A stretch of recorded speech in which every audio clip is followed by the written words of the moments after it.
वालेकुम। मैं बीमार हाँ, ब्रैसट कैंसर की मरीज़ हाँ। मेरा मियाँ भी फालिज का मरीज़ है। मेरा रब तो सिवा कोई आसरा नहीं। इस वक्त बिल्कुल रब के आसरे ते बैठे हैं। मेरी मदद करो। जवान बच्ची है मेरी, एक बेटा है, वह भी बेरोज़गार है।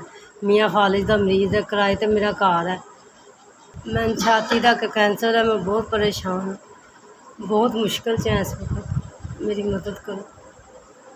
अल्लाह की ज़ात तो सिवा मेरा कोई आसरा नहीं, सहारा नहीं। ते मेरी हेल्प करो, जिसलै तुसी मेरी वेख सकते हो, जिसकी वजह तो मैं बहुत परेशान हाँ। मेरी हेल्प करो।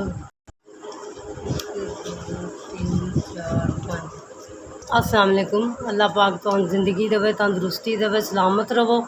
अल्लाह पाक तुहानू सेहत देवे, जिवें मेरी मदद की है। अल्लाह पाक तुहानू होर देवे। अल्लाह पाक तुहाडी सेहत ज़िंदगी देवे। तुसी इंज ही करदे रहो, सब दी मदद करदे रहो। अल्लाह पाक तुहानू ज़िंदगी देवे, तरक्कियां देवे, तुहानू रिज़क देवे। जिस तरह मेरी मदद की, सब दी मदद करदे रहो। 5000 भेजे, तुहाडी मेहरबानी, बहुत शुक्रिया।